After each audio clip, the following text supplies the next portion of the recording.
This is to show you how to make a Picot, P-I-C-O-T. Now your pattern will tell you exactly how many stitches will be included or chains included.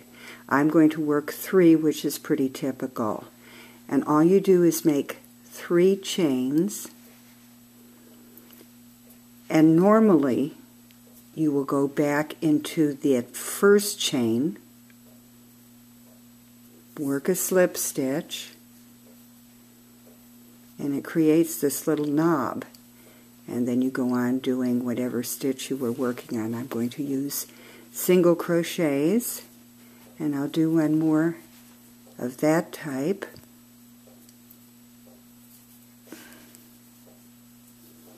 So I'm going to chain 3 stitches, 1, 2, 3, and then I go back into the original, that first chain, and make a slip stitch. Now there's another way of doing it also. I'm going to just do a couple single crochets so you can see the difference. Another way is to, let me do one more to move it over a little further.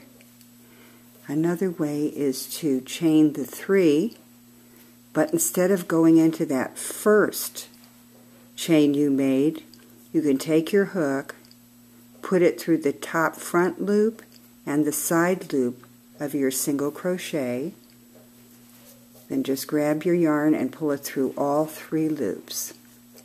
And I'm going to do that once more. Let me do a couple more single crochets so you can see the difference. And I'm going to do one in this space. So I'm chaining 3, 1, 2, 3, and now instead of going back into that first chain, I'm going to put my hook through the front top loop of the single crochet and then the loop that's on the side of the single crochet.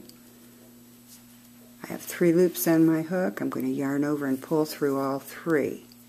And then you continue, again making whatever stitch you're using. And I'll show you the different look.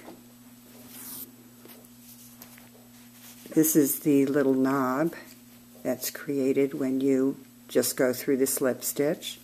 And this is the knob. It's a little bigger and a little more square, and in a way maybe a little more sturdy when you go through the single crochet. Now obviously this makes a nice edging, and that's what it's often used for. However, you can also turn and say, if I was working this row, the back row, I would push that little picot down and continue to work the row straight across. So now when you turn it around, you'll have this little bit of dimension or texture in your fabric. So that's another way of using the Picot. If you would like to see more videos like this, please subscribe to my channel. And for written instructions and free patterns, go to free patterns at simpleandsensational.com.